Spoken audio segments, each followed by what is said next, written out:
okay na gabi po. Ako nga ni Madja sa Marquez. Isa na po na mag-interview. About na po na among subject. Kung na-text ko, okay na po mag-interview ay mo. Sige. Ano po yung mas prefer na language? Or magwaray na po or Tagalog or English? Waray na, or Tagalog. Sige, magwaray na lang, no? So, pwede ka po ba magpakilala? Ako ngayon po Shaira Panis. Ang akong po religion is Iglesia ni Cristo po. So, ang akong po pakiana is, paano ka po naging member niyo na? Ang akong kaganap, kuan hirahin, daan nga Iglesia ni Cristo. So, kinadakuan ko na sa religion. So, ikaw kabata ng Iglesia ni Cristo. So, ang sunod ko po na pakiana is, ano po ang paniniwalaan Iglesia ni Cristo? Ang among paniniwala po ang kuan, pausalaan among Diyos, kundi ang ama po. Sige po. Ang sunod po is, may da po ba kang mga special na adlaw o okasyon na celebrate? Mga okasyon. Like mga pag sa dito ni kuan namon, like banal na hapunan sa dito ni pagpapasalamat nagkukuan sa dito pagpapasalamat ha mga bugos na kuan din.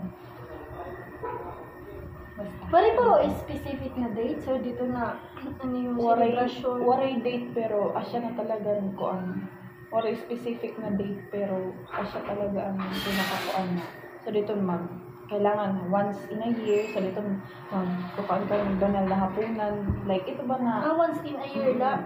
So, dito tapos pagpasalamat naman kuan may dahil kuan duha ka beses sa katubig sa ito. Okay po. Sige. So, sunod po is, ano po ang mahalagang aral na imong nawaruan? Idon hini na imong religion. Kuan mga kahalagahan pagtuturo sa ito. Mga pagsunod sa utos ko ng Diyos. Ayan, ang mga kahalagahan pagkakaisa namon. Tapos, mga pagtutulungan. So, sunod po na question is, imo karanasan po, paano po nakakabulig ini na reliyon na imo pang personal na kinabuhi? So ganito may problema ako tapos ano lang na nanalangin sa ama para mabuligan. Nangarubulig ng mga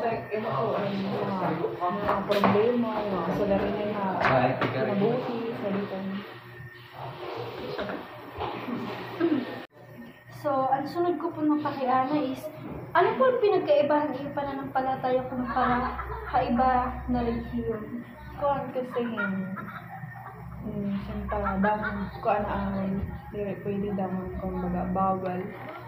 Like, kuan yan, diri kami nag-celebrate ng Christmas.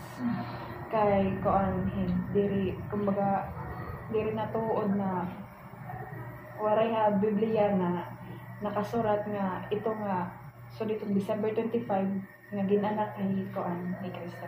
So diri ka mo natuod na ito nugod na December 25 ginanak kay Jesus. Asya diri ka mo nag-celebrate ng Christmas. Okay. Pakiana is, ano po yung mga struggle na naranasan bilang member hini na Iglesia ni Cristo? Struggle like sa dito mga pag-uusig like panghusga sa dito kay ang damang bawal sa dito. Siya ng mga pag-uusig like mga ano ba? Niyo po pagsamba, mga pira po kabinsi sa usa ka semana or usa laba ini or pira po? Mga duha ang pagsambahan usa ka semana. Huwebes nga basta usa ka semana duha ka beses kami nasamba. Iba nga lokal iba nga lugar kuanhan tungod kada mo ang tawo sa ditong may mga group worship service pa. So dito na group worship service may da Sabado. Tapos sa pinaka-lokal na may da tawag din may da pagsambalat halinggo. So dito. Basta usa ka semana duha ng pagsamba. Sige po. Last question na po is, ano po yung karoy iyakan ang mga tao na dili pa member ng Iglesia ni Cristo or dili pa maaram abot ni na relihiyon. So ano po yung message para inaanyayahan ko po kami mag-sorry at makinig sa mga aral ng aming pong relihiyon na Iglesia ni Cristo po. Maraming salamat. So, thank you, Shaira. Tumubot ka na, interviewin ka na mo. Thank you po. Sige. Interviewing someone from a different religion like an Iglesia ni Cristo was a meaningful experience for me. I learned that even though we have a different belief, we shared common values such as an faith, respect, nga ang pag-love kan God. Tas ang akong gin-interview, gin-explain niya kung gaano ka-importante ang unity, nga ang pagsunod ha ira church. Nga gina-admire ko latira for their strong dedication han ira paniniwala. This interview helped me understand that we should respect other religions.